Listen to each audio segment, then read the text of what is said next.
fall in love with romantic comedies all over again, one decade at a time.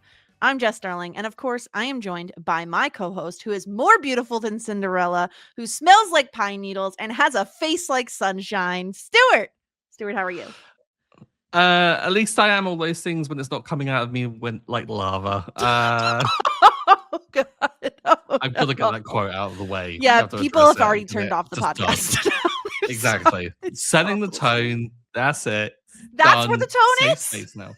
Well, I mean, really. I think Yeah. people know this by now with the tone of our It's true. podcast. It's kind That's of like true. that. Today Yeah. we're talking about Bridesmaids, the Yes. 2011 romantic comedy. And yes, this is a romantic comedy. I have had 3 separate conversations, including the one with you, Stuart, where I was hmm questioned about how Bridesmaids is a comedy. And I had to remind people there is indeed a romantic storyline in this film. Is it the sole Yeah. focus? No, it's not, because No. it's about girl power and relationships and friendships. Okay? Heaven forbid a film passed the Bechdel test. Yes, Come God on, people. forbid we have female friendships being the main storyline. Yeah. Jeez. Yeah, no, Yeah. I kind of just I think the reason why I was questioning it is mostly because I didn't really remember the ROM. I only remembered the com. Like Mhm. there's so many great quotes from this film and like iconic scenes and obviously like a stacked cast. And it's kind of crazy to me that the romantic element of it is completely just goes out of my brain, despite it being actually quite a sweet and I mean Yeah. in some ways a good romance. I think like it's not the most like Yeah. sweep you off your feet, big gesture moment or anything like that. It's kind of just a bit of an understated. Oh, they're cute together. I like this, Yeah. This guy's which nice. I'm here for. I'm here for that. Yeah. Yeah. So we'll talk all of that through, of course. If you haven't already, subscribe. You Had Me at Podcast. Follow us everywhere on social media. Find us on YouTube. You Had Meat Pod. And if you want to send in your feedback, you had meatpod at gmail.com. That's MEAT.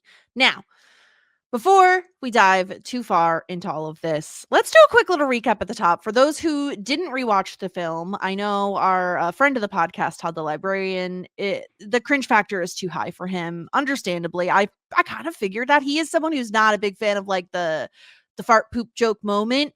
So I figured the food poisoning would be a no Yeah. go for some people.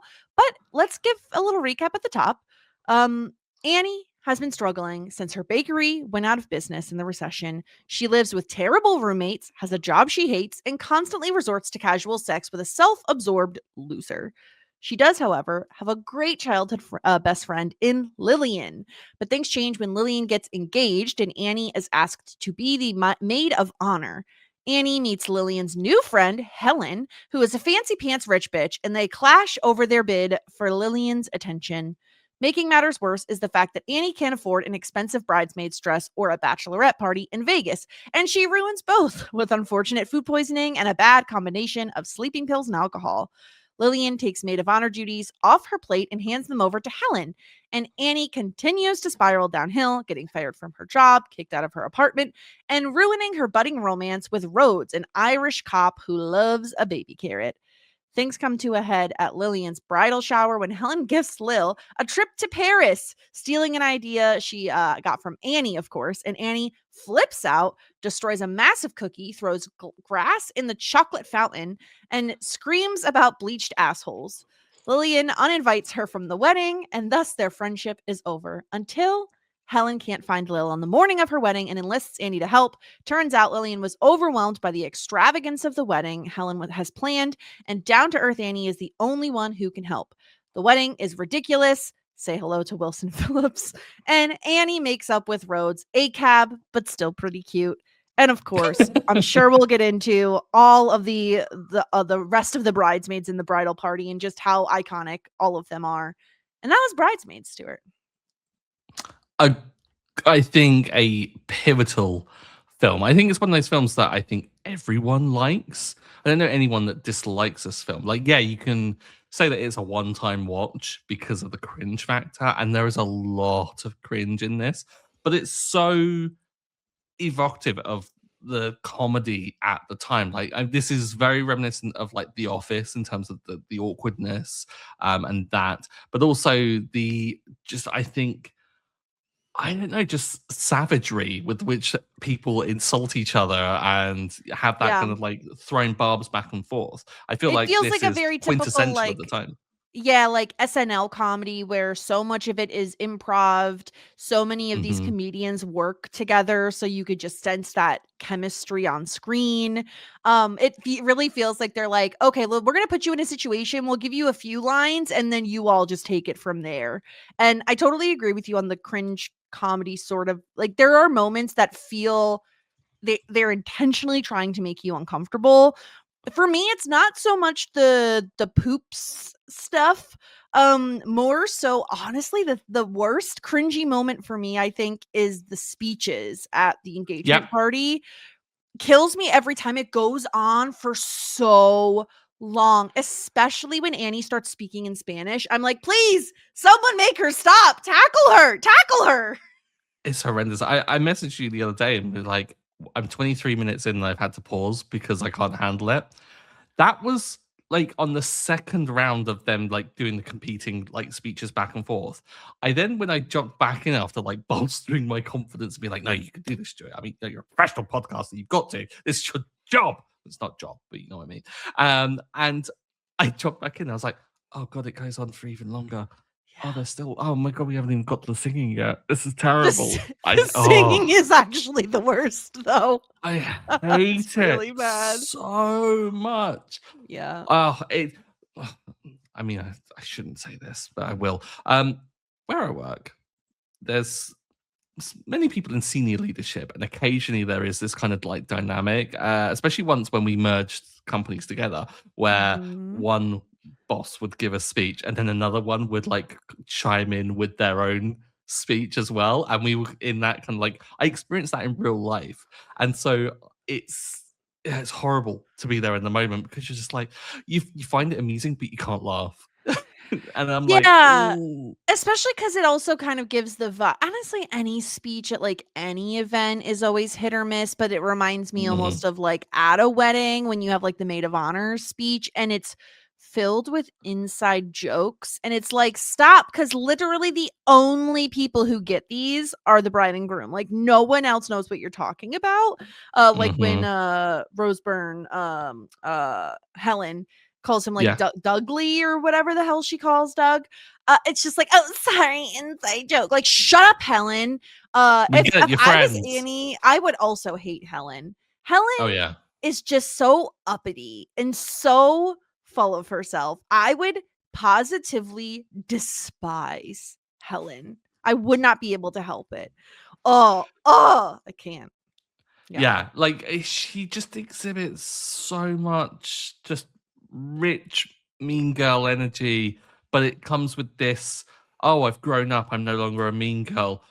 You know it's there. Like, you just know that, like, it's yeah, deeper than the surface of it, and it's the kind of meanness that's exhibited through kindness, and just extravagance and need to, like, put at yeah, least someone down. Like, she knows exactly what she's doing throughout this entire film, right? Like, there's no way that yeah, she's that oblivious that she doesn't realize how she is absolutely undermining Annie's role as chief bridesmaid, maid of honor, whatever it is, and best friend. Like, don't yeah. trample on that ground. Like, know This your is role here sacred in this whole ground. situation. Your new friend, you will bow to the friend that has been around since childhood, Helen. Hmm. Just because your husband is her fiance's boss doesn't mean anything, Helen. Yeah. Yeah. Yeah. So I don't know. I kind of have in terms of topics, I do think this is an interesting movie in order to discuss how friendships do get affected by relationships because while Hmm. that does like happen in a lot of rom-coms, it's obviously like exacerbated is like the focal point of this movie.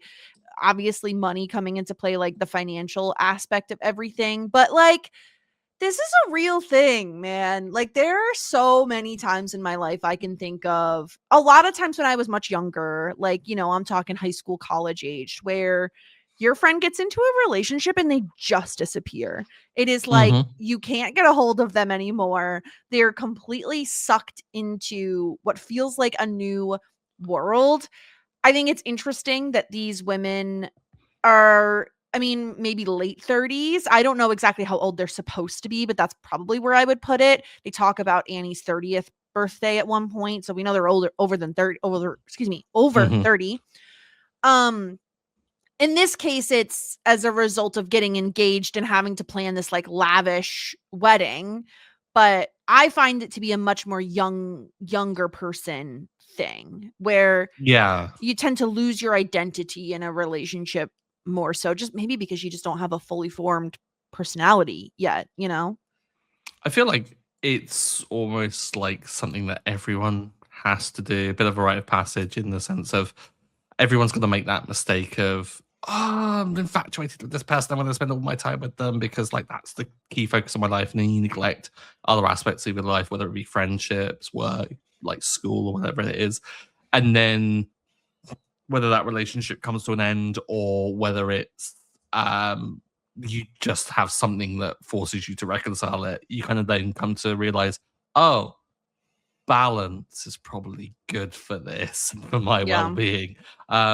And it's strange that I guess that these two have just never gone through that in their life. Like they seem to be a really close set of friends. Like I understand that like Annie is working, well, they must be working part-time. Like I'm not sure if Lillian is working, but the fact that they spend the half their day exercising for free in the park, then go for a Yeah. casual, slow stroll home, and then get ready for work. I was like, what the hell is this Yeah, lifestyle? I don't know what Lillian does for work. We've seen Annie work at the jewelry store seemingly Mm, part-time. Yeah, it almost feels like so because they're like best friends and childhood best friends, it seems like they never really got pulled apart as a result of being in a relationship. However, I feel like what pulls them apart more than anything else, besides even Helen, honestly, is like the financial stuff. And mhm. I'm very curious, Stuart. Obviously, we could say they're both to blame in different ways. That, you know, we could put some blame on Lillian for like having such high expectations of Annie when Annie is in a financial bind. We could put some blame on Annie for like making a lot of this about her when like this is supposed to be Lillian's time to shine and whatever. But who are Yeah. you putting more of the blame on? I mean, like, well, yeah, you're right. The rational and mature thing is to say that, like, let's apportion blame to the pair of them because they're both awful. But no, I'm siding with Annie. Like, Helen's just awful in this moment. Like, come on. Yeah. Like, I think it's a thing of punching down because, yeah, like, Annie is not that receptive. Could be so much better with the communications. But then I feel like she's the one that's in the crappier, like, endless state. She's in effect losing her friend because she's pulling away a little bit, what with the And I think she's relationship and physically getting wrapped up in moving. the wedding. Yeah, exactly. She is. And then she's also coming out, like knowing that she's coming out of losing her business after like during the recession. It's now kind of like recovering and everything like that. She's working a job that her mum managed to like set up for her as well. So and her mum believes that she's hit rock bottom. Who knew there was lower floors below that? But like context is like a key thing here, and I think there's no way that Helen doesn't pick up on the vibes Yeah. when, especially when Annie is not exactly subtle with her suggestions about how to do things on the cheap. So, like, I blame Helen completely. I'm like, I feel like it's if you are a rich bitch, then it's your duty to, I think, be very aware of other people's situations in relation to you being the outlier in the whole thing. And Yeah. if you're like setting up like expensive trips or whatever like that, then I guess, consider other people's perspectives. So I'm like jumping in fully in the Helen hate Yeah. on here because It, I mean I need the obviously, it's hard inflammatory to, podcast yeah. opinion. It is hard to not hate Helen. Obviously, I hate rich people, so like tough not to hate her. Um I think I do think Lillian is in a tough spot. Because she is the connector piece, right? Like she is friendly with Helen. Helen is a new friend. It's also a Mhm. bit tricky because of like Doug's boss is her husband. So like it's you don't want to like necessarily piss her off too much.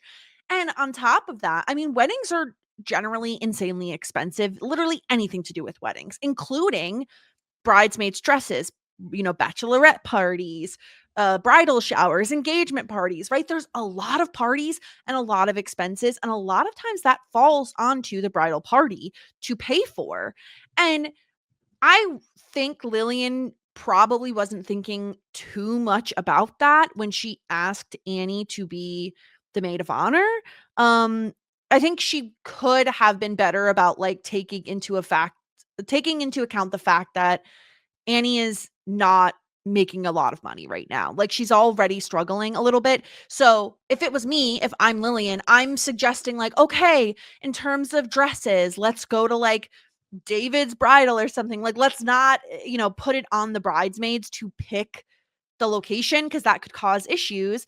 I will Mhm. set the location of where we're going to buy our dresses so that it doesn't exceed a certain dollar amount. I feel like when left up to the rest of them, the amount of money they're able and willing to spend can totally vary. So I wish Lillian was more involved in that because without her being involved and being preoccupied with so much else, that's what leads to Helen and Annie kind of, battling and fighting for territory and fighting for Annie wanting to do things more cheaply, Helen wanting to do things more lavishly to basically Mhm. shower to pun intended shower Lillian with like gifts and adoration and expensive things. So it's really tricky. Obviously we want to side with Annie. I do think there are times when I'm like, girl, you got to just like suck it up, and not in terms of the money stuff because Mhm. not much you can do about that. But there are times when she just is she's being so combative with Helen that it's like you have to stop. This isn't about you at this Yeah. moment. Like this is about Lillian, and like if Lillian likes Helen, you've got to just suck it up. You've got to just let things lie. And if Helen wants to pay for things, fucking let her, man. Yeah, Just let her exactly. pay. Yeah, there's an extent I think that like Annie certainly doesn't ever give Helen a chance at all. And I think what you should what you should do is guys, well, Lillian really likes Helen. And I think that maybe Annie's just dismissive because I think she immediately puts the money thing down to, oh, she likes money or she likes the things that come with Helen. She doesn't necessarily like Helen. So like because of that, she doesn't really ever give her the time of day. But I think that if she'd realized that, okay, maybe Lillian does actually like this person, maybe I should trust the judgment of my best friend since like childhood. Like, Yeah. why wouldn't you kind of give her that? So Annie really doesn't help that, but as we've seen with her choices in this film, she does not make the best choices. No, she seems like she's a little bit on a self-sabotage journey for the majority of the movie. The other thing is too, I want to talk a little bit more about the wider bridal party. Um Oh yeah. I I think she could have listened. If she really wanted to go against Helen, I think the move is actually to get the rest of the bridesmaids on your side, right? So that if you're ever voting for something, you've got those votes in your back pocket. You've got Rita, played by Wendy McLendon Covey. Gosh, the name. Becca, played by Ellie Kemper. And then of course Megan, played by Melissa McCarthy. And I think like you just need to get them on your side. And here's the thing: Megan seems already totally on Annie's side. Megan is very astute and shrewd, and I think she knows what Helen is up to from the very first minute.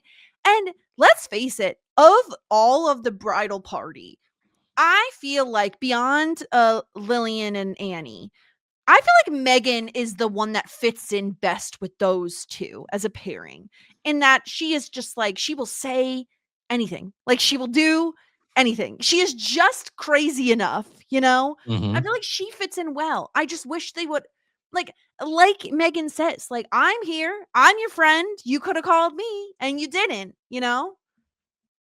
Yeah, it's a shame that she doesn't make that connection or doesn't build like the inroads with them all like that, because it would have made so much more sense, especially like to get them on her side. But she did try it. She just tried it a little too late. Like she Time was doesn't too have quick. that. Exactly. Yeah. She jumped the gun on the Vegas trip. Like she got in there well before. And I mean, when you've got a woman be who on the wants to, attack.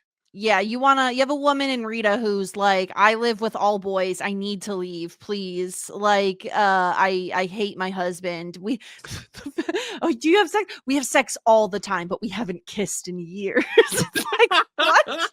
She's like, well, what do you think about when you have sex? Anything else? Anything. Anything. Their dynamic Yeah. is nuts. Like It's so funny. we've all I mean I say we've all I've known people to be in that like kind of just they hate the relationship they're in. There's a really funny show over here called Gavin and Stacey that depict this kind of relationship perfectly with the characters called Pete and Dawn, who they absolutely despise each other, but then nothing ever changes. Like they're Yeah. always together, kind of thing. And I kind of get this vibe from this as well. But they have the addition of the kids who just seem to be the worst. Just talking to her. So I can understand her wanting to just have a trip away, because this is the thing. She's using it as the excuse not to really celebrate Lillian's wedding. She's just using it to get away from her awful family. So that was perhaps a losing trip anyway. But like I think you could have sold it like to the others quite well. I think like Ellie Kemper's character Becca, what with her kind of like sweet nature, you could just appeal to, well, this is her childhood thing. This is all about her, and we're celebrating her. I think she was probably the easiest to win on the holiday, or the vacation trip. And then Megan just be like, it's the wilderness. You can hunt for us. You can do whatever you want. You're surviving for us. Yeah, I think all else fails, you could bully Becca very easily. Like, not that I'm advocating for that, but I do think you could pressure her and manipulate her so easily, like so extremely easily. And yeah, Megan, I think, is like the easiest one to get on your side in terms of, like, I think she automatically is more likely to listen to Annie. So I wish she would have explored that route more, because the female cast in this freaking movie is just so stellar. Each character is so just ridiculous, like absolutely ridiculous. Like, how did they, like, the fact that just all these women are coming together to be in one bridal party is just like such a comedy of errors. Like, Megan, honestly, Melissa McCarthy is such a standout for me in this movie. So good. The amount of times that I've watched the gif of her when they're at the bridal shop, face planting over the back of the couch. I love it so much. When she took 9 puppies, when she took 9 puppies in berets. I love her. Her cracking up at putting a gun in her brother's luggage. Oh my God. I can't handle it. I just think she's so funny. She is so over the top. Such a great. So this is strange. So I had never Gilmore Girls before this. I'd never Mike and Molly. Like, this was my first exposure to Melissa McCarthy, really. And I was like, who the hell is this? She's freaking hilarious. And then come to realize, oh, she actually can play a very sweet and lovable character as well, in the form of like from Gilmore Girls. I was like, what the hell? This is not the person that you imagine, that who is just such a, I think, a great physical like actress. Like when she's, I'm not going to dwell on it too much, but when she's sat on the sink and then that top down shot and her legs just pop out. Yeah. The funniest. Just the leg up on the wall, like with the like, oh, my undercarriage or whatever the hell she says. It gets hotter. It's so, and the best part is, like, I remember reading that this was, I think, weeks after Melissa McCarthy had just given birth. Like, I'm not kidding. And like, she's like, they put me in like Dockers. Like, oh, and she says that she kind of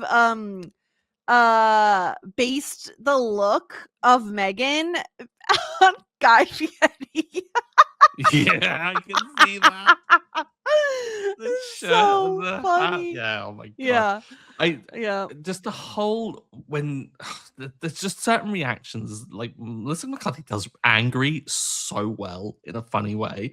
Like Mhm. when she's like interrogating the air marshal, who is her husband in real life as well, which is again another Yeah. great thing because I can just imagine filming that. It's just again like you mentioned earlier, it's like the improv of just I think they're constantly trying to just make each other like corpse and like crack up and things. You can kind of he doesn't truly lose it at any point, but you can kind of just see that kind of I'm just trying to hold on here like, for Yeah. dear life, and you just know that every take must have been different because she's just so hilarious. And when he then gets up, it's like I'm an air marshal. She's like, I fucking knew it. I got your back. Oh So god. good. It's Oh so my god. ridiculous. I'm The conversation about the nukes. I know where the nukes are. A lot of and the schools. Don't codes. tell anyone. I never said that. I can't gonna- protect you. I'm gonna climb that man like a tree. Just like every line she says is so funny. Yeah. She is definitely a standout for me in that like Megan is like again just the most ridiculous character. And just Yeah. I think it's very sweet how she's the only one who approaches Annie when Annie is like really, really struggling.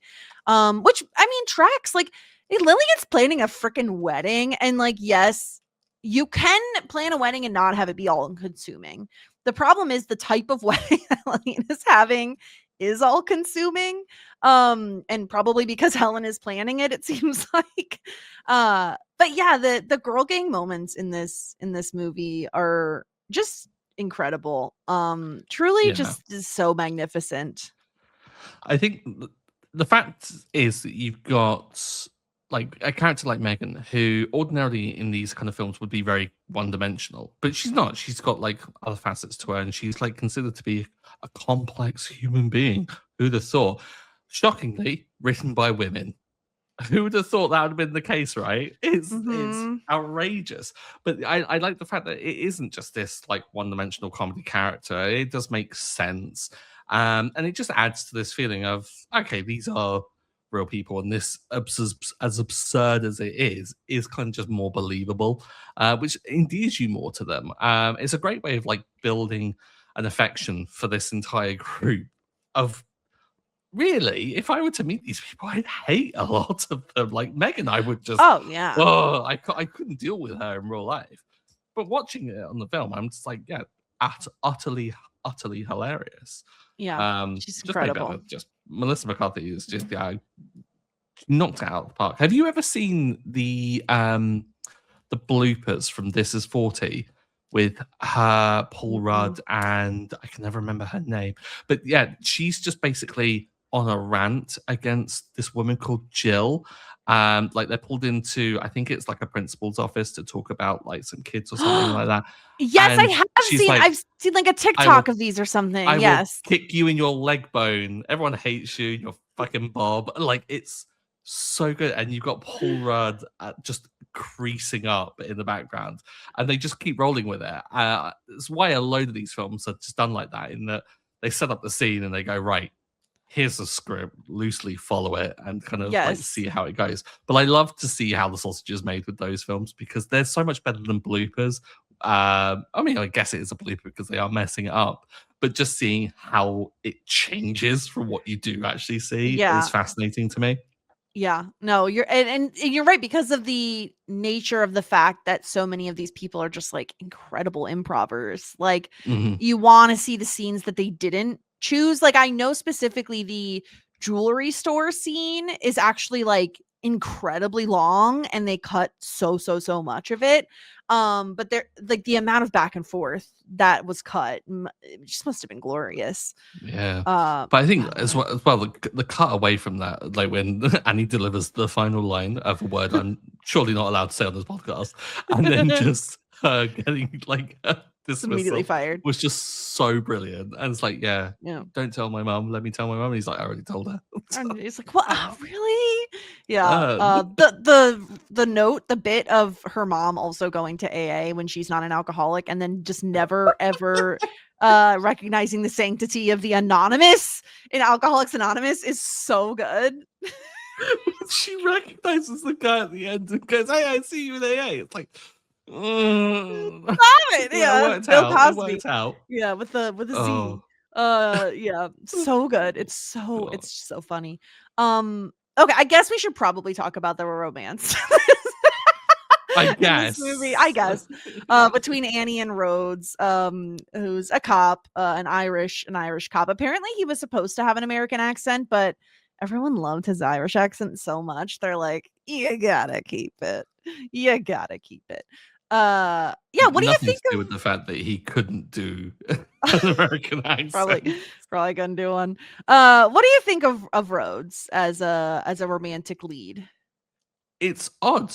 He's a cop, and yet I like him because he's a good cop. He doesn't want to ruin people's day. He'll let people speed just a little bit because he doesn't want to ruin their workday. Yeah. It seems all right in that respect. Which, when I'm not on my high horse about people speeding, um, yeah, it's difficult not to like him. He builds Annie up and Mhm. doesn't necessarily kind of want to tell her what to do. Just kind of, I think, gently and at one point heavily encourages her to get back into baking and like lets her fool around with the speedometer thing of like and stuff like that. I'm like, yeah, he's a good guy, I think. I'm Yeah, hoping that you say I'm otherwise. I mostly like him. I do think there are a few moments when they they've only been on like one date, they sleep together, she wakes up and he's like staring at her as she wakes up and he's like, Yeah. I got all this baking stuff. Come on, go bake. Like, whoa, my guy. Like he is going so fast that I don't really blame her for being a little bit put off by it. And Mhm. also like I think he kind of ignores her signals about the baking, about like the way she feels about it and how she's I feel like he could have had more of a conversation with her and it was a little bit more presumptuous of him to go and get all of the baking supplies. And then when I don't know, I think he really it's shades, like teeny tiny shades of like, I'm a nice guy, you treated me poorly, like, how dare you? Mm. When he's like, you don't know how you can hurt people. Like, you made me think you liked me. And it's like, okay, my guy, like, just because she's not as into you as you are into her. Like, there are teeny tiny shades of that. Oh, Um, I yeah. th- I think he's like a little too offended and like a little too upset. And I thought the carrot cake was like a perfectly acceptable apology because, first of all, it was gorgeous. Second of all, she freaking baked it. Like, she did the thing that was like what Mhm. you had wanted her to do. And she did the cute thing. She like left it in the pink box outside your house and you let fucking raccoons eat it. Like, that's rude. That's not nice. Like, so there are times when I did get annoyed with him. Obviously, he's a cop, so I was predispositions to not like him. Um, but I do think, like, yeah, he's not the worst cop we've ever seen. I love the scene of her trying to get his attention by doing, like, reckless Oh driving and gosh, drunk yeah. driving and hitting his car with her car. I Oh, it's of so all funny. things to really tip him over the edge, that teeny tiny little bump where he clearly would have seen her in, like, the rearview mirror, Yeah. like, no, it's coming and stuff. Surely the spin out, the I burnout, and, wonder like, if the it's because littering. if she damages his car, like, Mm, that's what's he gonna do? That's work, you know? Yeah, ultimately, I like their relationship, and I actually really like that he shows up after the wedding, that he doesn't end up being, like, a guest at the wedding. I think it's just yeah. more fun that he shows up after, and also, can I just say, like, Mm. him in those jeans, though, like, I don't know what it was. It's the outfit for me, though. I think it was because he wasn't in a uniform. I'm the opposite. You know how there are girlies who are like, I love a man in uniform. I'm the opposite of whatever that is. Like, don't wear a uniform. Anything but a uniform. Yeah, I loved the outfit at the end. And I love him when he puts her in the back of the cop car and he's like, "Oops, sorry, habit," when he like pushes her head down. Yeah, So good. so good. Yeah, I guess I didn't. I think because I was kind of like wrapped up into the whole tropiness of expecting him to have the reaction that he had, that it never really twigged with me that like he was doing the whole "oh nice guy" shtick, which he absolutely is. Now you said it, I'm like, I totally. That's kind of really, I think, changed my opinion on it a little bit, because it's not too dramatic, but there is that sense of expectation, isn't there? Of just And again, they have good um, chemistry and they get along well, but it feels unfair to then expect all and put mhm, all of these things onto Annie when like you all never decided like, "Oh, we're exclusive and we're dating," and like you slept together one time. Like it yeah, just feels unfair and it to was have all these clearly expectations of her. yeah, it was clearly like a fling sleeping together thing. Like it wasn't a, oh, this is finally We're like the in breaking point love. of us, and yeah, exactly. It wasn't Yeah, to put that. it in That like rom-com terms, like they were fucking not making love. Like, exactly. like come Yeah, on. definitely. Exactly. And like I think as well, like the expectation, it's you wouldn't expect that for the romance side of things. So why would you expect it with a passion that she clearly has some trauma about as well, Mhm. that she doesn't want to get into? I kind of, I think if it was framed ever so slightly differently, maybe he could have got away with it. Maybe if it was less, "I want you to bake," and it's just more, "Hey, I got this stuff and I let you stay here," and jokingly kind of guilt trip into, "Make the cream puffs, please. I really want the cream Mhm. puffs." I Which just maybe, think I mean, he's that was his actual yeah. intention. Maybe he just wanted the cream puffs. He definitely again, like maybe that's just the character, right? Like he's pushing because he thinks she needs a push, right? Like Megan does Mm, later on, that she is someone who just needs to be pushed into like getting over what she's going through, digging herself out of this hole that she's been put in. But it feels a little unearned when you barely know her. Like if it's a lifelong friend, someone you've known for a few years even, who's pushing you to do those things, it just feels like, okay, you've earned the right to give me a little bit of tough love, versus someone you've literally just met who doesn't necessarily understand the pit of despair that you're in. Like she is going through it, and not just in one aspect of her life, but like most aspects of her life. Like she is really spiraling. Now I will say Rhodes is leaps and bounds better than Ted, played by Don Draper himself, John Hamm. Um oh my god! I that man is the that, worst. the wonderful skill of acting, I will just say, and how you can make John Hamm, who ordinarily is a very good looking lad, Mhm. who most people would swoon over, and yet when he asks if anyone else can do this just as good as him, and he grabs her boob and then He makes that face. squishes it. Oh, He I squishes it.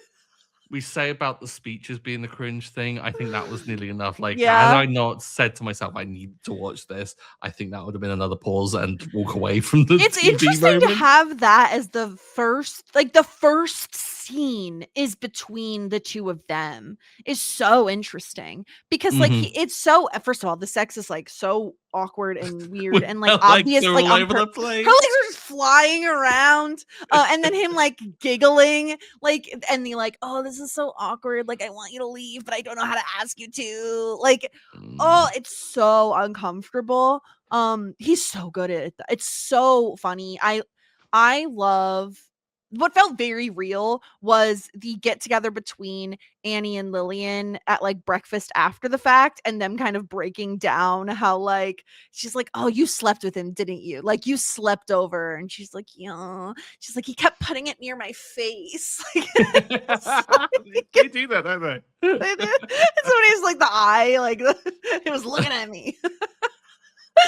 It's like that felt very real. That felt very, very real. Yeah. I was gonna say it did feel as like a male viewer of like, oh, I feel like a curtain has been peeled back, and I'm going into like a Yeah. conversation style that I should not be privy to. This is girl talk. This is.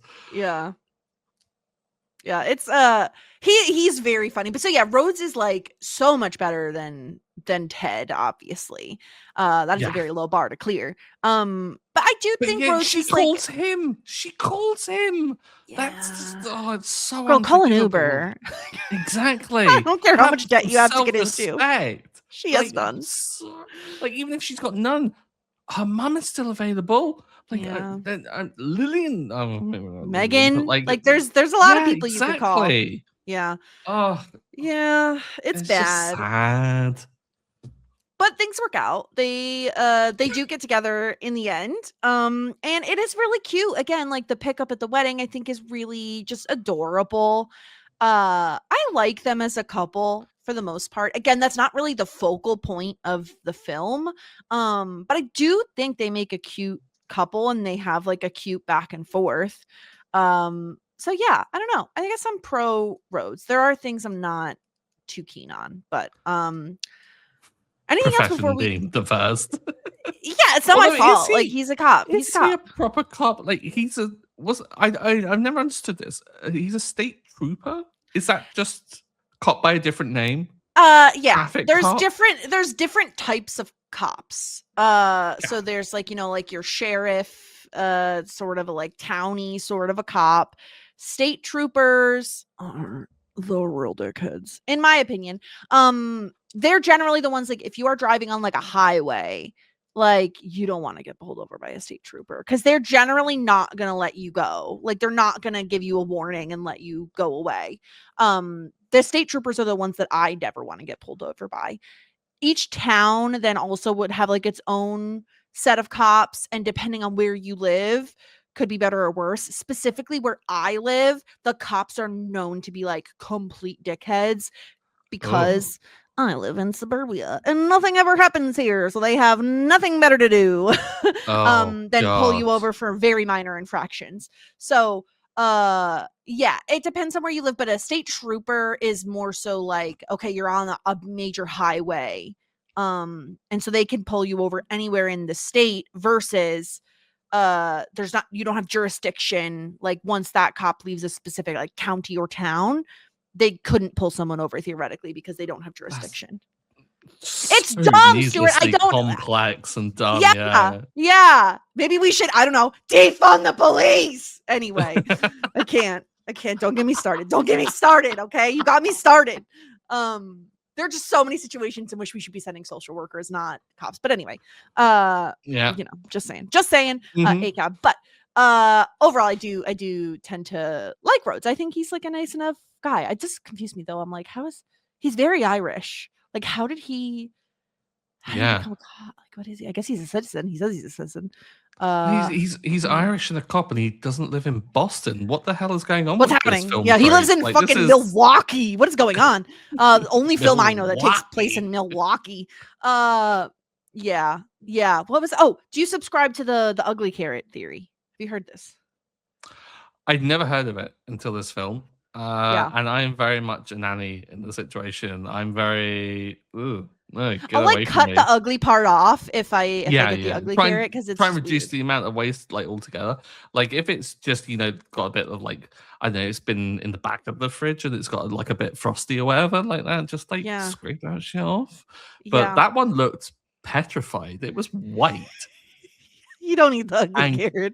cracked. Like don't eat that carrot. That's a really fucking ugly carrot. It's the ugly carrot. Yeah, I like the ugly carrot theory that they're lucky, but I don't know that I would eat it and give the Yeah. luck to someone I else. like great. I found it. I feel like that's luck Yes. enough. Eating it Yes. and not dying, well, maybe that would show that Yeah. you're luckier. I don't want to test the theory though. Thank you very much. I I do can like the go theories without having a in rank these carrot. in these these sorts of things like How I Met Your Mother has the olive theory. Uh do you know what I'm talking I about? Have can't you seen remember How I what Met Your that is. Mother? I know of it, but I The olive theory is the theory that your perfect partner feels the opposite way that you do about olives. So one of you likes them, one of you doesn't, so that there's always someone to like eat the olives, right? Like you want a oh person that will like something you don't like so that they can eat. But I don't subscribe to this theory. I actually think it's much better if the person that you are with likes the same things you like. Because then you Because get then to you can, buy it, yeah, and you that's the do it under the thing. illusion of I'm buying it for them, but actually I'm Right. getting it for Like toppings myself. on pizza specifically, right? Like you kind of Oh want yeah. to like the same things Hmm. generally. Obviously, like for me, the biggest thing in my relationship is like spice tolerance levels are like very Yes. different between me and my husband. He can handle a lot of heat. I am big baby and cannot. But You that's easily pasty fixed. white girl. I blame my parents because I do think there is a level of like if you're introduced to it young enough and you're Mhm. given enough adventurous different types of foods when you were a child, you will naturally build up the resilience. And I didn't. I never did. And so now I struggle. I do try. There's just I can't I don't What I is don't what enjoy is your it. like spice tolerance? Like, what's too much? So Like, if is a jalapeno bad for you? are we talking a raw jalapeno? Well, like, yeah, No, I would pickled not eat a raw or jalapeno. No, I could eat a pickled jalapeno, but I would not okay. really enjoy it.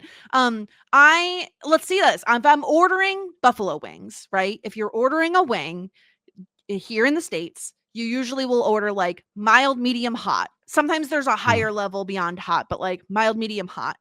I will order a medium, dunk it in ranch as I'm eating it. So I can handle medium spice, but I do need my ranch on the side. I could eat a mild wing with no dipping, but medium I will need to dip. Wow, that's Jess. You're a bit of a wuss. I know. I can't handle spice. I try. I could eat like a jalapeno popper. Um, Yeah, but that's like 90% cheese, right? yeah. Or cheese filling. Yeah. I could eat a jalapeno. I've put jalapenos in like recipes, but de-seeded, like no seeds, Oh because my that's the god. spice. We used to make so like in the UK there's there's a known phenomenon which is the toasty maker. So it's like a think of it like a waffle iron, but instead of waffles, it's just like a little triangle pocket that you For make sandwich. sandwiches in. Yeah, Okay. exactly. Kind of like a panini press, but like what it Yeah, does like is a it grilled like pushes cheese in. sort of a thing. Yeah, grilled cheese maker. Yeah, but it like presses in the like the edges and then diagonal, so you get almost Like an like a hot Uncrustable. pocket. Sure. Do you Anyway, have we went. Uncrustables? The way you just reacted makes me think no. Yeah, I don't think we did. But it's a known phenomenon that these things live in the back of the bottom cupboard or top cupboard of people's kitchens, and they Mhm. just gather dust until one day you go, I could really use a toasty. And then you drag it out. It's still greasy from the last time you didn't properly clean it, and it's disgusting. So you get it clean and stuff. And then you live off the toasties for the next 2 weeks. You eat so many of them that you get fat and miserable, and you hate the idea of a toasty ever again. And it goes back in the cupboard. And then you don't think about it for like 2 years. And Yeah. then 2 years pass, and you go, I could really Want use a a toasty? toasty. Yeah, exactly. We went through one of those phases while I was at university, and we went through a phase of also shoving in jalapenos in our toasties, Oh and it was god. the greatest invention that we've ever come up with because it's like the melty cheese and the jalapeno and the spice, but just the tang of like the pickle juice with that it come pickled in. Oh, it was Right. so good. So it's like a grilled cheese with jalapenos. Yeah, Okay. it was a See, long rant to say we had a grilled cheese and jalapeno. I did the other night I made tuna melts. And I put pickled jalapenos on Will's and I put pickles on mine. Because pickles are delicious. I love pickles. Pickles, yeah, that crunch. Oh, anyway, Yeah. Vlasic is the one. Not to like Yeah. drift us away from food too quickly either. You mentioned about pizza toppings. I have to ask this, as I don't think I've ever found out this about you. Pineapple on pizza, Jess. What is your stance? Here's the interesting thing. Don't you I say you're ambivalent? No, I'm not. I in if you were to offer me a fruit platter and it had pineapple on it, I would not eat the pineapple. I don't like pineapple as a fruit. I have had pineapple on pizza one time, as a part of like a podcast. Actually, I did.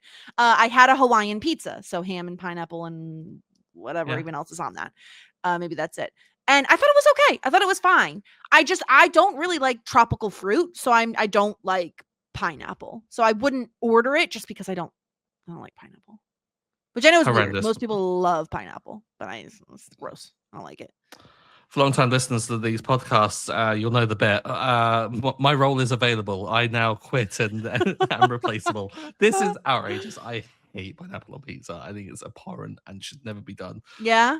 Is it because it's like wet? Like what's the like what? It's wet. It's sweet. Sweet. Yeah. Like no, does not. I'm trying to think belong. of what other sweet Also, thing you'd ever put on a pizza.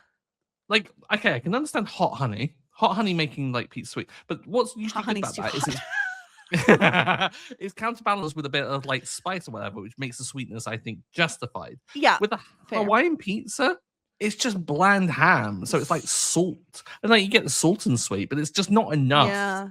Like you're already. It's just strange because like I can't cheese. think of anything else that's sweet that you would put on a pizza. Is the problem? You know, like pineapple really is an enigma in that way. Like there's no, it's on its own. It's on an island. That it's the only sweet thing I could think of that anybody puts on Hawaii. It's on an island. It's on an island that is named Hawaii. What is your pizza order? If you were like home, it's just you, and you're gonna place a pizza order. What toppings are you going for? If I'm going basic, just pepperoni. Just load it up. Okay. Give me little cups of like just a little accumulation of just a smidge of little, not so much that they're like swimming, but just enough that It's you're a little bit. Yeah. Yes, exactly. Perfection. If I'm feeling a bit bougie, I go for like, I don't know, just an array of different like veggies and stuff with like a deluxe, like a supreme. Yeah. Primo, yeah. I don't know what you call them over there, but yeah. Yeah, always got to be like thin crust though. Like I'm not a thick pizza lover. Okay, interesting. What about you? Honestly, I love a white broccoli pizza with the ricotta, with the broccoli. Like and that's usually garlic. I love a white broccoli pizza. But I'm a big fan of like a deluxe, so a little bit of everything, a little bit of veg, a little bit of meat, olive. I love olive on a pizza. I know some people. I don't want a green olive on my pizza though. Like, don't put a green olive on my pizza. That's weird. They're really not supposed green to. Green olives are the best olives. I like a green olive, but I don't want it on my pizza. Like, I will eat a green olive. I always have them on my charcuterie board. Always. But I don't want them on pizza. Yeah, charcuterie. Oh my God. Prosciutto on a pizza. Ugh! Prosciutto on anything. Just prosciutto. Yeah. Anyway. Okay, that's enough about pizza hour. Deviated. I don't even know. I don't know where we even got here. How we got here, don't know. How do we feel about big cookies, bringing it back to Bridesmaids? Here's the thing. How do you? It's like it's on an easel. Like, how do you even cut into that? You know, yeah, and how does it fill and empty the chocolate fountain? That chocolate fountain was like insane.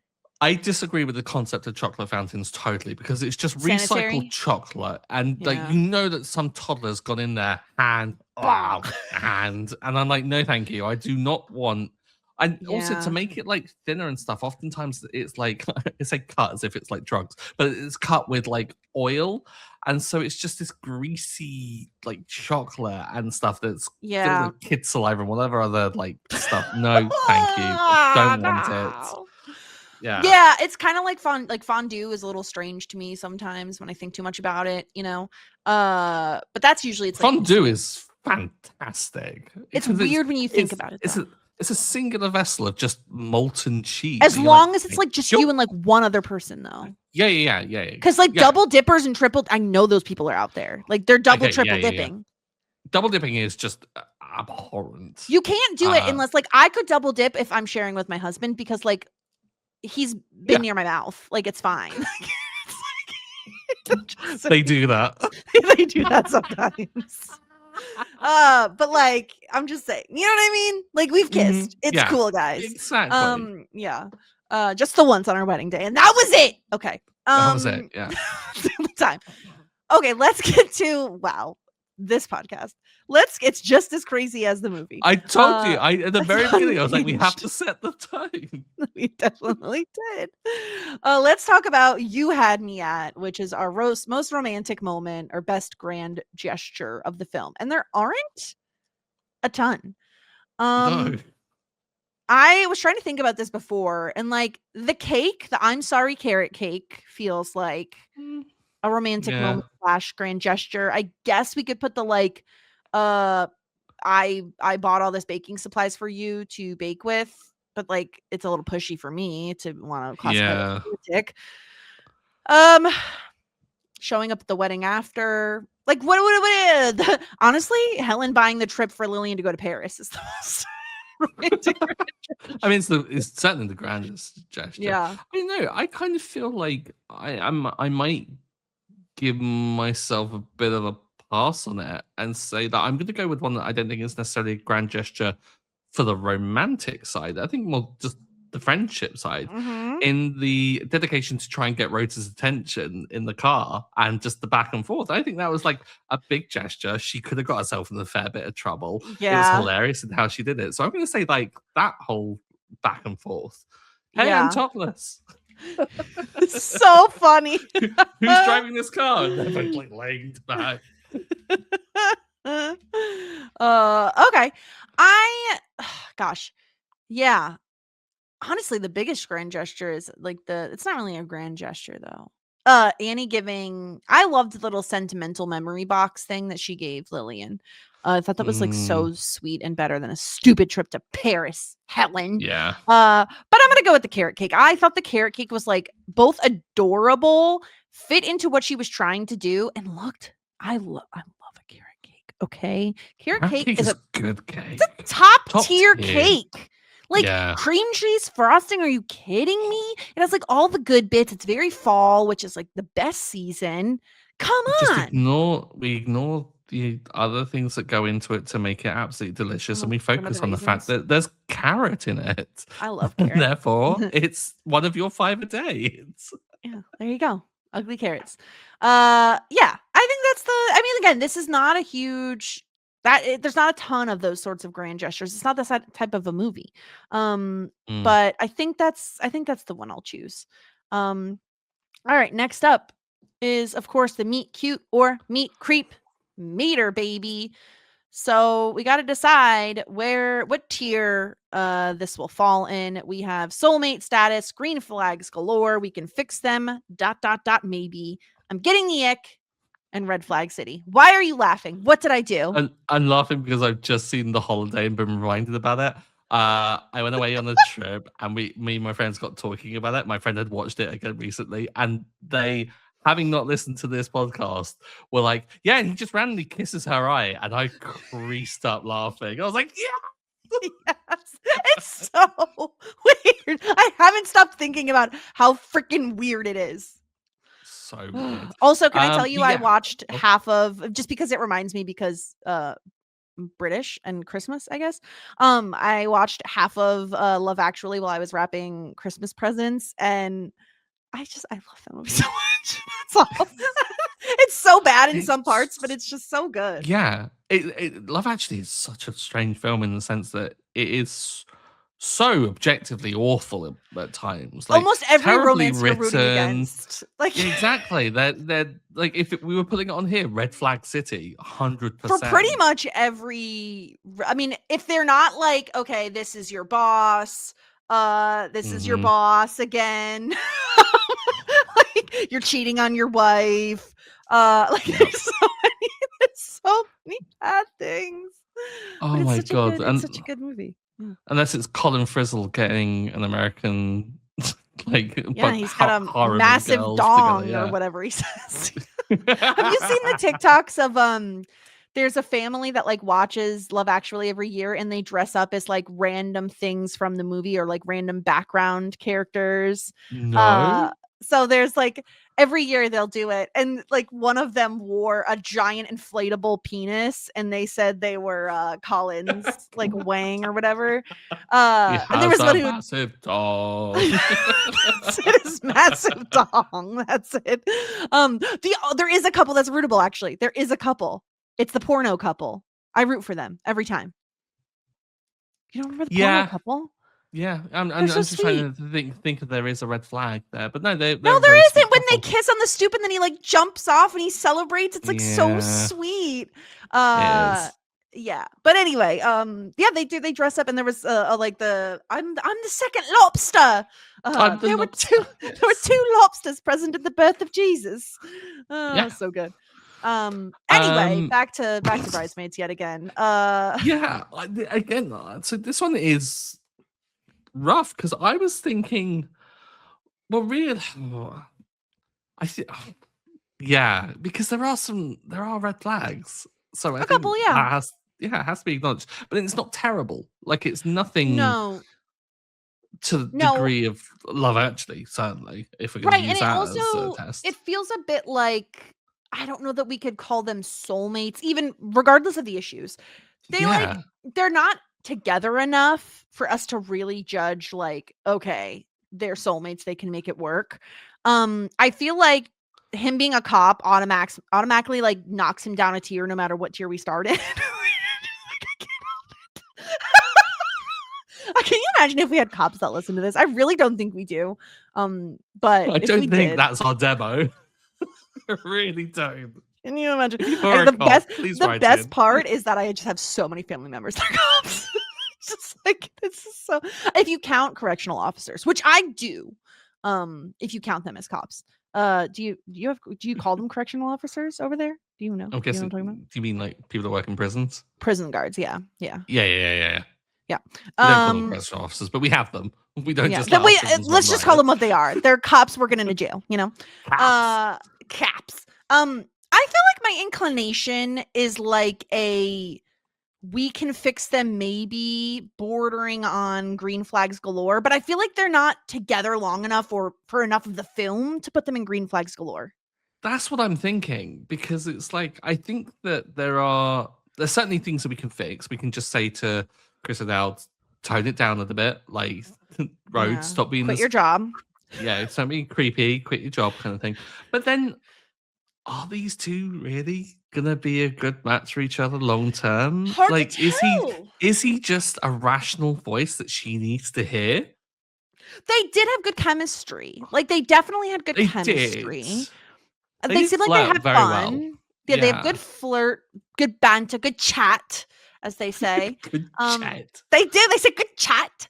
I think I would put them above the couple from Say Anything because of how young the couple in Say Anything is. Mhm. Like, it's just like, okay, like you're gonna bring up Say, that's I'm fine. even tempted to like retroactively downgrade to Say Anything down I'm to I'm getting the getting the ick.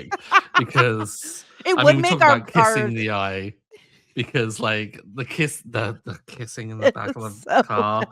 I get I gotta, you know nightmares what? about it. It's our podcast. Let's do it. It also just makes our Yes, tears so even, and it's so I like pleasing. it. I like it, and So it shows pleasing. science through the decades. It goes up and it Science, goes down. baby. Yeah. Hmm. I love it. I think this is perfect. I like it. I think this is exactly where it should be. Listen, we could change whatever we could do whatever we want to. This is our It's podcast, people. outrageous. This is outrageous, Jess. Who gave us permission? It's Nobody, but we terrible. guess what? We do it anyway. Um okay, let's do our best in showmance where we give the film a rating from 0, well, really Mm. 1 to 10 because I don't really have a spot for a 0. If you ever did give a 0, I'd have to redo my whole graph and everything. I'll bear that in mind, Yeah, bear that in considering that we've mind been when you very brutal and really have been rating these films so badly. Stop it.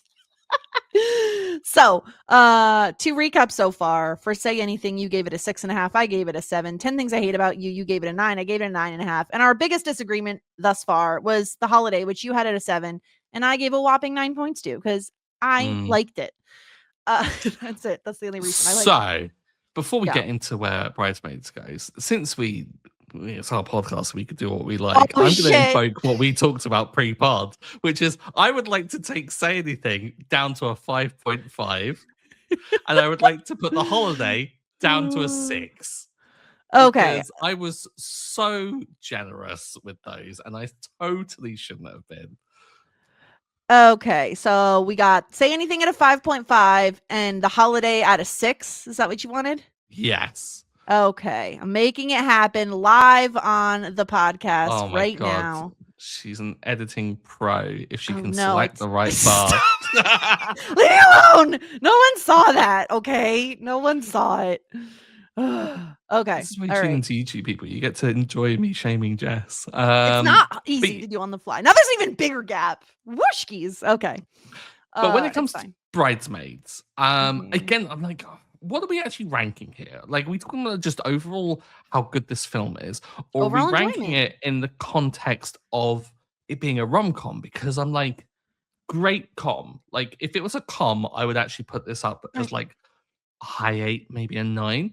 But romance, not that great. So I kind of feel like I have to rank it down a smidge. Yeah. But I'm thinking, I don't know, middling 8. I think I'm gonna go with. Is that an 8.5 or an 8? Because I don't, I don't know what a middling 8 is. I don't. Is that being too generous? Am I going to whinge about it next time? Whinge means whine for the Americans that don't know It British slang. does. Yeah, Whinge. have a whinge. Yeah, I'm going to go 8. Solid 8. 8. Yes. Solid 8. Okay, that's where we're at. That's where Stuart's at least for Bridesmaids. I agree with you. Like, I definitely think it's more calm than rom. I do think the calm is just so funny though. Like, Yeah. it just makes me laugh so hard. And I love the like female friendship exploration in this movie. I think that's missing in a lot of rom-coms. So I don't think I'm gonna penalize it that much. I'm gonna give it an 8.5.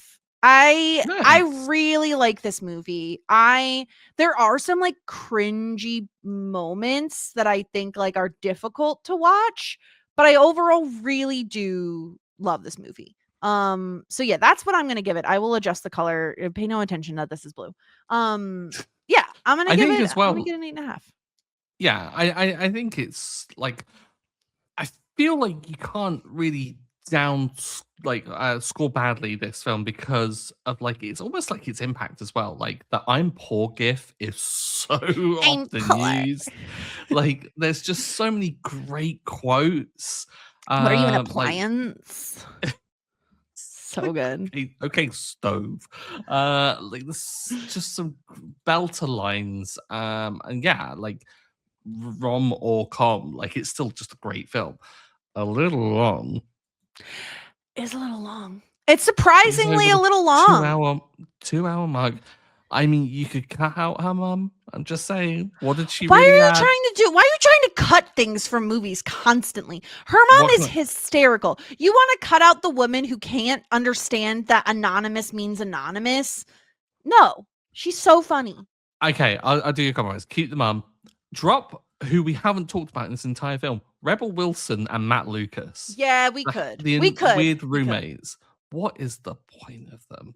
Didn't We even could have. We could find have cut found them. like them funny at first, but after a while you realize they're actually just playing themselves, which is It not fun. it's less funny over. I used to love their moments, and I think as an adult they don't hit me. They're not as funny to me. Yeah. Yeah, yeah. Oh, I think that's I agree with that. I would get rid of them. I would leave in the mom because And again, I think that would she's funny. just bring it under 2 hours, in which case, perfect. Yeah, I think so. I Wonderful. think yeah, I don't see why not. Mhm. Perfect. Well, that's great. We have that done. Uh we have some feedback. We did get some feedback. Emily, I thought Emily's feedback was very interesting, Stuart. Emily says, I saw this movie once when it came out. I don't remember much. Some thoughts halfway through. The lack of background music in this movie is really strange. And when there is music, it doesn't last more than 30 seconds.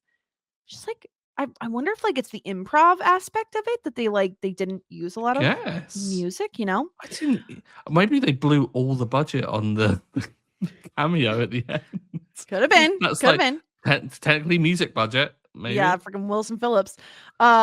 Kristen Wiig's character is not particularly rootable. She makes some obvious mistakes as maid of honor, going to a bridal shop without a reservation and being shocked at the price point. Yeah, she went to like a very expensive bridal shop too, which is like, why would you do Yeah. that to yourself? I had to fast forward through the food poisoning parts and not enough Wendy McLendon Covey, who plays Rita in the movie. Those were her notes. There's enough Wendy McLendon Covey in her name alone. The fact that I keep having to every time we say it, look at the name and go, "Yes, it is that." Yes, It's a lot. It's a yeah. mouthful. She was Yeah, actually every time that she was in a scene, she was hilarious. Like she's the really way in good. which she kind of commanded it and the whole Her and shtick. Becca are really fun Mm. together. I love them on the plane. Honestly, those two are a little like spin-off would be actually quite a funny film, or even I want them to get a little together. skit. Yeah. Yeah. Yeah, they should have gotten together. I love the like we can't have sex until we've both showered separately. And then by the time he doesn't And even want to, but I want to. I have to So- pretend I'm tired as well. Like, It's oh so God, good. so tragic. It is really tragic. So yeah, that was the feedback we got. And I think, Stuart, it's time to pick our next rom-com for 2 weeks from now. And here's the thing. This is We're your pick, isn't it? my pick, and we are in the current decade. We are in the What? 2020s. But we're only halfway through, Jess. What are we doing? did it in a weird order, you know. This We is did what we madness. wanted. I don't know what we're doing. Do we know what we're doing the time after next time? Like, are we going? Nope. We should talk. We'll talk about it. We'll talk about it in Yeah. between these two podcasts. But I have selected a film for us to watch, and I'm confident neither of us have seen it. And Okay, I'm that rules out also one thing I was going to suggest it was, but yeah. I'm also fairly confident it's going to be really bad. I am kind of can't so wait. up for that. Yeah. So, Grace talking about like the Hallmark films Yeah. opened up a world of possibilities for me for like these more modern picks, because there has been obviously a resurgence in just really on the nose crappy rom-coms, and Yeah. me and my friends devour them. They are so terrible. So I'm so open to a bad film. I've watched a couple really bad Christmas movies recently. There was one that was literally just a remake of like the Ebenezer Scrooge story. Mhm. Literally, this lady, the character's name, it was her what was it? Her name is called Christmas Above the Clouds is the film. Her name was Ella Neezer. She had it was so bad. She had a like a what's it, an assistant named like Bobby. Like everyone was just so on the nose. It was horrible. It was such a bad movie. Truly like so on the nose with literally everything. No one was likable. It was a really bad movie. Yeah, that one is one I watched recently. I watched another one with Chad Michael Murray thinking it was the most recent one, but turns out he's been in a lot of holiday movies recently. You get some people who are just in so many of them. I can't. Oh my god, my friends call her dog face, but she's name. You're talking about Gretchen Wieners? No. But she is in a lot of them as well. She's in a lot of them. Oh, she does maths textbooks. And she was. Oh, wait a minute. Is she from Full House? No, the religious one. No. She's in the other show, The Wonder Years. No, not Wendy from Wonder Years. Yes. It's Wendy from Wonder Years. Danica something. Danica McKellar. Okay. She's in a bunch of Hallmark movies. And they may not be Hallmark movies, but they are bad rom-coms. And she is in so many of them. And I must have watched at least 5 with her in. I guess she kind of does look like a Frenchie. Plot. She kind of has the same like face structure as like a Frenchie or a Chihuahua. Mm-hmm. Have you she seen? She really is in so many. Oh my God. Have We Met This Christmas? Grounded in Love. A Cinderella Christmas Ball. A Royal Date for Christmas. Swing Into Romance. Christmas at the Drive-In. What? They're honestly incredible. We Christmas sit around. She Wrote? It's like Murder Christmas at Dollywood. You, Me, and the Christmas Trees. There are so many of them. They all say TV movie. I feel so bad for her. Yeah. Christmas at the Grand Valley. Wow. Oh gosh. Anyway, what's Project your pick? NC Squared. I need your pick. Stream. Mommy, I didn't do it. Okay, I gotta stop reading these. I gotta leave it. Okay. My pick is a film with both stars of this film. Okay. It came out. Who are they? It came out literally this year. It looks pretty bad. It stars Zooey Deschanel and Charlie Cox, and it is called Merv. And the plot of this movie is that a dog loses his spark when his owners break up and they're forced to like co-parent this dog. And it's on Prime. That's how we're going to watch it. Because I was like, is this like a theaters movie? Like, do we have access? And we do. We indeed have access to this film. So we will be watching the movie Merv. And for those of you who are concerned, as was I, about does a dog die in this film? Because I will not watch a movie that has a dog die. There is a website that will tell you if dogs die in movies and if there's any other like trigger warnings you need to know about. Spoilers for the film. So if you don't want to know, just fast forward a little bit. Merv isn't going to die. So we're safe. We can watch the movie, okay? I wouldn't have watched it if he did. But the dog is sad. He is depressed. But I think I'll be okay with that. I think I could get past. As long as the dog doesn't talk, I'll be okay. Which it doesn't look like he's gonna have a CGI mouth, so I think we're okay. I don't know. Someone might get hit over the head and have one of those weird kind of like, oh, the dog's talking scenes. I'm gonna be, like, whoa, you need to get yourself to the hospital. I think you should put money on that. Actually, it's probably gonna happen. Yeah. I am so excited for this choice. I saw the trailer. I must have been shared in the PSR Discord at some point. Someone shared it with us in the PSR Discord, and I looked up to see if it had come out yet, knowing that I had the 2020s pick. Yeah. So I'm really pumped about this. Well done. Thank you so much for hanging on to that as a choice, because we had a very short list of possible films in this decade, and it was not looking good. No, I just wanted something. I thought it would be really fun if because we haven't watched anything I have not yet seen. So I wanted to pick something I hadn't seen yet, and I think it's going to be really fun for neither of us to have seen this film. So yeah, I think it's going to be fun. I think it's going to be bad because it looks kind of like it should be bad. But sometimes that's great. Sometimes that's really fun. So I'm really excited about this pick for next week. Well, 2 weeks, anyway. And it'll still be like holiday season because it will come out right after New Year's. So it'll be, seasonally appropriate. I think it's like a Christmas movie or something. I don't know. Who cares? Doesn't matter. Yeah. Can I just say the IMDb score for Bridesmaids is shockingly low. I meant to bring this up earlier. Do you want to guess? Don't look it up. I see you Googling. Okay, Don't Google. I'm not gonna look I want you to guess out of 10 what you think it's at.